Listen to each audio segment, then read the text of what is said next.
And can you, by no drift of circumstance, get from him why he put on this confusion, grating so harshly all his days of quiet with turbulent and dangerous lunacy? He does confess he feels himself distracted, but from what cause he will by no means speak, nor do we find him forward to be sounded, but with a crafty madness keeps aloof when we would bring him on to some confession of his true state. Did he receive you well? Most like a gentleman, but with much forcing of his disposition, niggers of question, but of our demands most free in his reply. Did you essay him to any pastime? Madam, it so fell out that certain players we all wrought on the way, of these we told him, and there did seem in him a kind of joy to hear of it. They are about the court, and as I think they have already ordered this night to play before him. 'Tis most true, and he beseeched me to entreat your majesties to hear and see the matter. With all my heart, it does much content me to hear him so inclined. Good gentlemen, give him a further edge, and drive his purpose on to these delights. We shall, my lord. Sweet Gertrude, leave us too, for we have closely sent for Hamlet hither, that he, as 'twere by accident, may here affront Ophelia. Her father and myself, lawful Lespials, will so bestow ourselves that seen, unseen, we may of their encounter frankly judge, and gather by him, as he is behaved, if it be the affliction of his love, or no, that thus he suffers for. I shall obey you, and for your part, Ophelia, I do wish that your good beauties be the happy cause of Hamlet's wildness. So shall I hope your virtues will bring him to his wonted way again, to both your honours. Madam, I wish it may. Ophelia, walk you here, gracious, so please you. We will bestow ourselves. Read on this book, that show of such an exercise may colour your loneliness. You are oft to blame in this. 'Tis too much probed, that with devotion's visage and pious action we do sugar o'er the devil himself. No, 'tis true. How smart a lash that speech that give my conscience. The harlot's cheek beautied with plustering art is not more ugly to the thing that helps it than is my deed to my most painted word. Oh, heavy burden! I hear him coming. Let's withdraw, my lord. To be or not to be? That is the question. Whether it is noble in the mind to suffer the slings and arrows of outrageous fortune, or to take arms against a sea of troubles, and by opposing in them, to die, to sleep, no more, and by sleep to say we end the heartache, and the thousand natural shock that fletches thereto. 'Tis a consummation devoutly to be wished. To die, to sleep, perchance to dream. My, there's the rub, for in that sleep of death what dreams may come, when we have shuffled off this mortal coil, must give us pause. There's a respect that makes calamity of so long life. Who would bear the whips and scorns of time, the oppressor's wrong, the proud man's contumely, the pangs of despised love, the law's delay, the insolence of office, and the spurns of patient merit of the unworthy takes, when he himself might his quietus make with a bare bucking? Who had thought was bare to grunt and sweat under a weary life, but that the dread of something after death, the undiscovered country from whose bourne no traveller returns, puzzles the will, and makes us rather bear those ills we have than fly to others that we know not of. Thus conscience does make cowards of us all, and thus the native hue of resolution is sickly though with the pale cast of thought. In enterprises of great pith and moment, with this regard, their currents turn awry and lose the name of action. Softer now, the fair Ophelia, nymph in thy orisons, be all my sins remembered. Good my lord, how does your honour for this many a day? I humbly thank you. Well. My lord, I have remembrances of yours that I have longed to redeliver. I pray you, now receive them. No, not I never gave you aught. my honoured lord. You know right well you did. And with them, words of so sweet breath composed as made the things more rich. The perfume lost, take these again. For to the noble mind, rich gifts wax poor when givers prove unkind. There, my lord. Huh. Are you honest, my lord? Are you fair? What means your lordship? That if you be honest and fair, your honesty should admit no discourse to your beauty. Good beauty, my lord, have better commerce than with honesty. Aye, truly. For the power of beauty will sooner transform honesty from what it is to a bawd than the force of honesty can translate beauty into his likeness.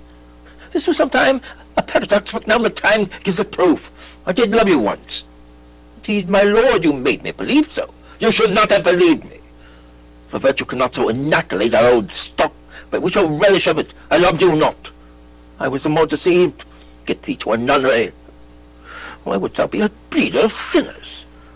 I am myself indifferent honest, but yet I could accuse me of such things that it were better my mother had not borne me. I am very proud, revengeful, ambitious, and with more offences at my beck than I have thoughts to put them in, imagination to give them shape, or time to act them in. Wretched fellow does I do, crawling between heaven and earth. We are errant knaves, or, believe none of us. Go thy ways to a nunnery. Where is thy father? At home, my lord. Let the doors be shut upon him, that he may play the fool nowhere but in his own house. Farewell. Oh, help him, you sweet heavens. If thou dost marry, I'll give thee this plague for thy dowry. Be thou as chaste as ice, as pure as snow. Thou shalt not escape calumny. Get thee to a nunnery. Go, farewell. Or if thou wilt needs marry, marry a fool. For wise men know well enough what monsters you make of them. To a nunnery go, and quickly, to farewell. Oh, heavenly powers, restore him. I've heard of your paintings too, well enough. God has given you one face, and you make yourselves another. You jig, you wamble, and you lisp, and nickname God's creatures, and make your wantonest your ignorance. Go to, I'll no more on it. It's made me mad. I say we will have no more marriages. Those that are married already, all but one, shall live. The rest shall keep as they are. To a nunnery, go. Oh, what a noble mind is here our throne.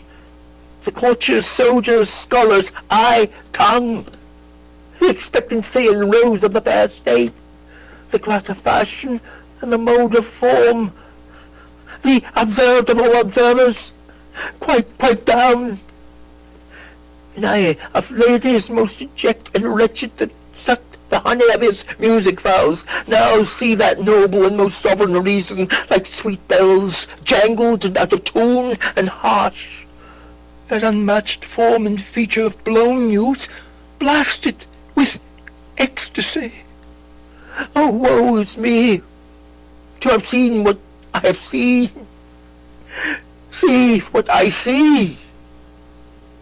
Love, his affections do not that way tend. Nor what he spake, though it lacked form a little, was not like madness.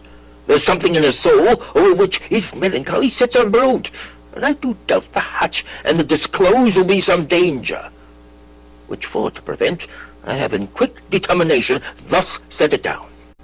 Ye shall with speed to England for the demand of our neglected tribute. Haply the seas and countries different with variable objects shall expel this something settled matter in his heart, whereon his brain still beating puts him thus from fashion of himself. What think you on it? It shall do well.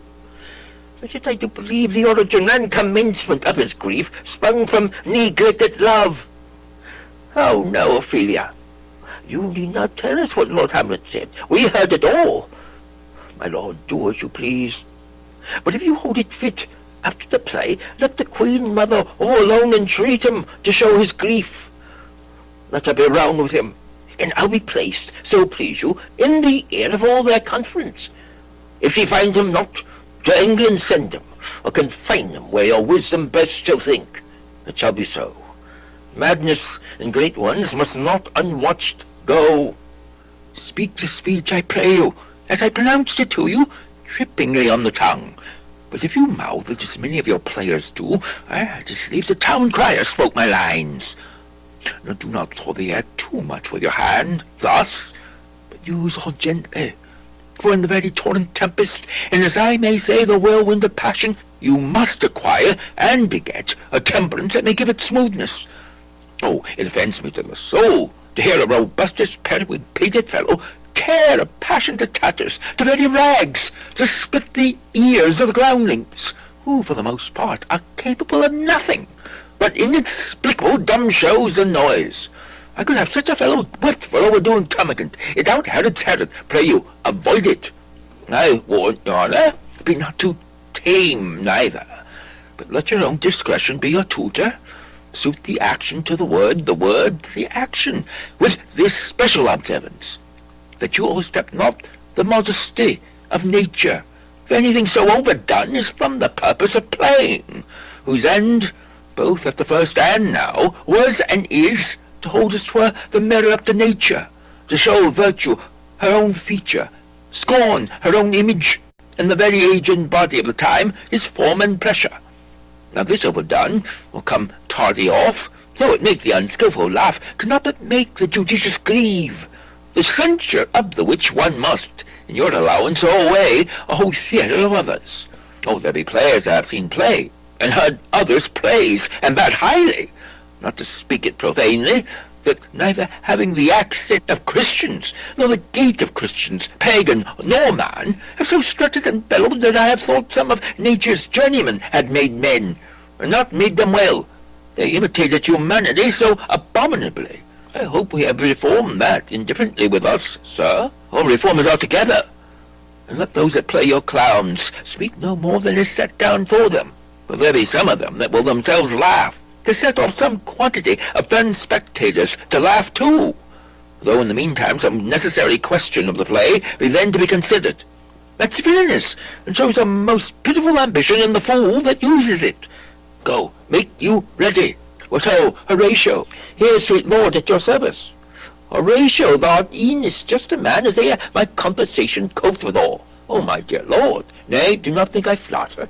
For what advancement may I hope from thee, that no revenue hast, but thy good spirits to feed and clothe thee? Why should the poor be flattered?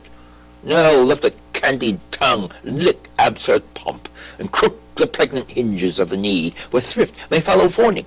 Dost thou hear? Since my dear soul was mistress of her choice, and could of men distinguish, her election hath filled thee for herself. Thou hast been as one, in suffering all, that suffers nothing. A man that fortune buffets and rewards has taken with equal thanks, and blessed are those whose blood and judgment are so well commingled that they are not a pipe for fortune's finger to sound what stop she please. Give me that man that is not passion's slave, and I will wear him in my heart's core, aye, in my heart of heart, as I do thee. Something too much of this. There is a play tonight before the king. One scene of it comes near the circumstance which I have told thee of my father's death. I prithee, when thou seest that act afoot, even with the very comment of thy soul, observe mine uncle. If his occulted guilt do not itself unkennel in one speech, it is a dumb ghost that you have seen, and my imaginations are as foul as falcons' stithy. Give him heedful note, for I mine eyes will rivet to his face, and after we will both our judgments join in censure of his seeming. Well, my lord, if he steal aught the whilst this play is playing, and escape detecting, I will pay the theft. They are coming to the play. I must be idle. Get you a place.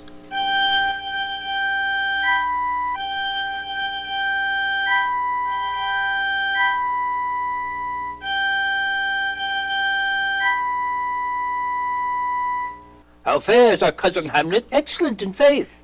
Of the chameleon's dish I eat the air, promise crammed. You cannot feed capons so. Have nothing with this answer, Hamlet. Those words are not mine, no, nor mine now. My lord, you once played in the university, you say? That did I, my lord, and was accounted a good actor. And what did you enact? I did enact Julius Caesar. I was killed in the Capitol. Brutus killed me. It was a brute part of him to kill so capital a cat there. Come hither, my good Hamlet, sit by me. No, good mother, here's metal more attractive. Oh, do you mock that? Lady, shall I lie in your lap? No, my lord, I mean my head upon your lap. Ay, my lord. Do you think I meant country matters? I think nothing, my lord. That's a fair thought. To lie between maids' legs? What is, my lord? Nothing. You are merry, my lord. Who? I? I, my lord. Oh, you're only jig-maker. What should a man do but be merry? Well, look you, how cheerfully my mother looks, and my father died within his 2 hours. Nay, 'tis twice 2 months, my lord. So long? Nay, then let the devil wear black, for I'll have a suit of sables. Oh, heavens! Died 2 months ago, and not forgotten yet. Then there's hope a great man's memory may outlive his life half a year. But, by lady, he must build churches then, or else shall he suffer not thinking on, with a hobby horse, whose epitaph is, for the hobby horse is forgot.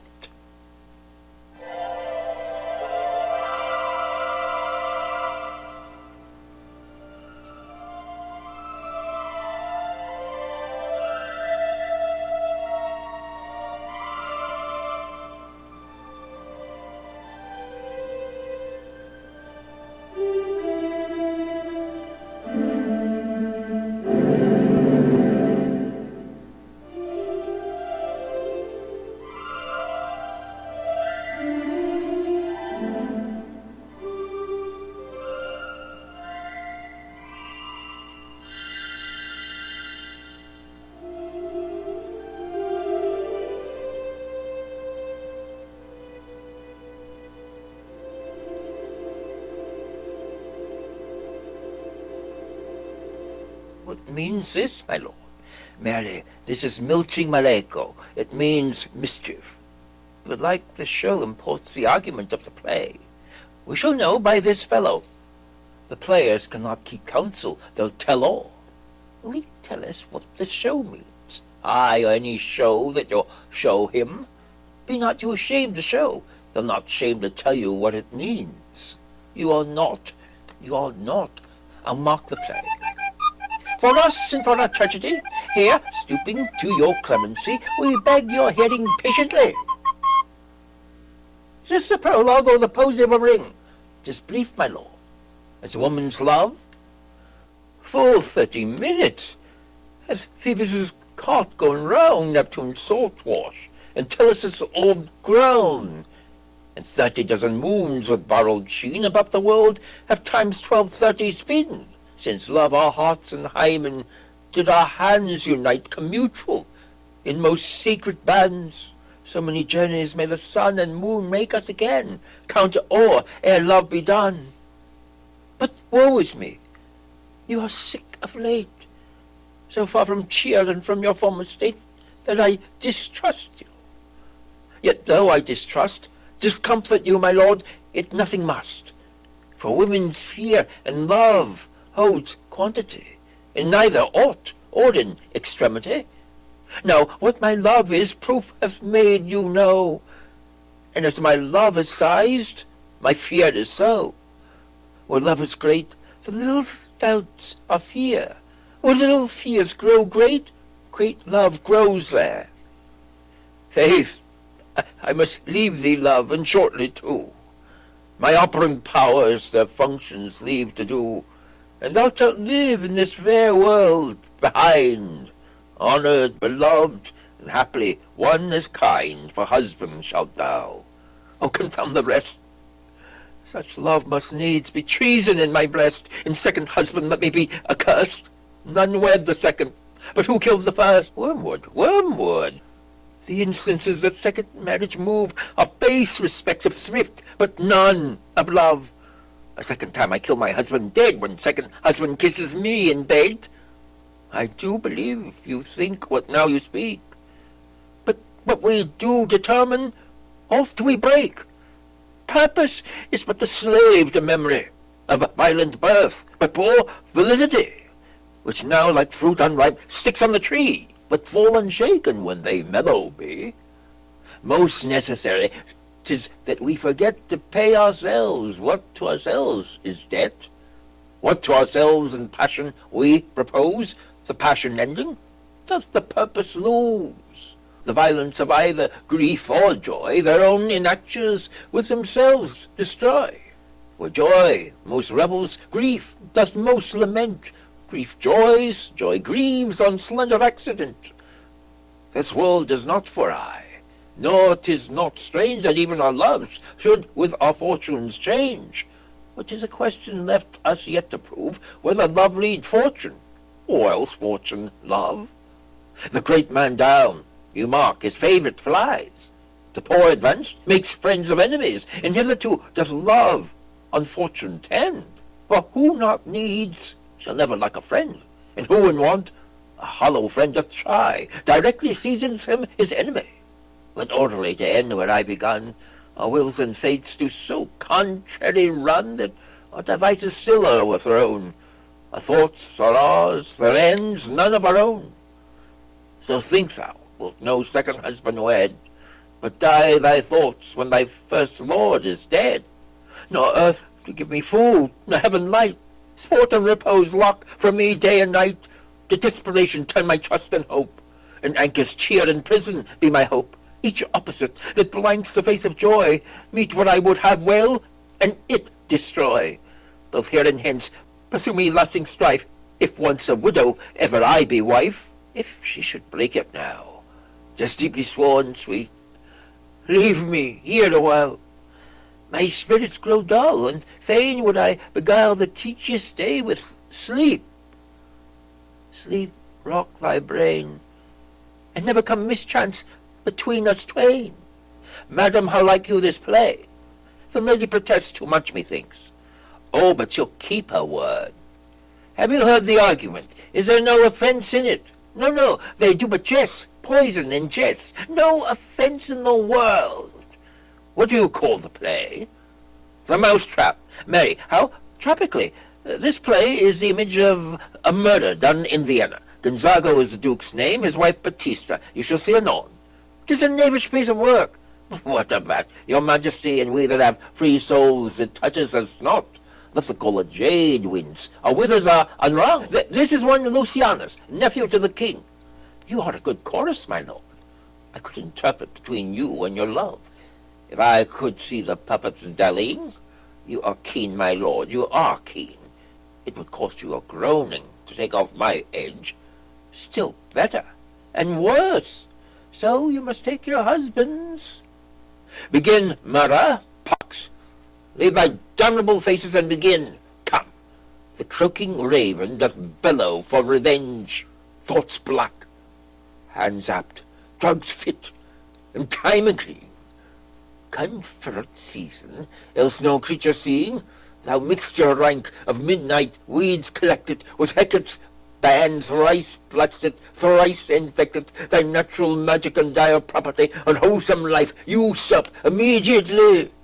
He poisons them in the garden for his estate. His name's Gonzago. The story is extant and written choice Italian. You shall see anon how the murderer gets the love of Gonzago's wife. The king rises. What? Frighted with false fire? How fares my lord? Give o'er the play. Give me some light. Away! Lights, lights, lights, lights, lights, lights, lights, lights.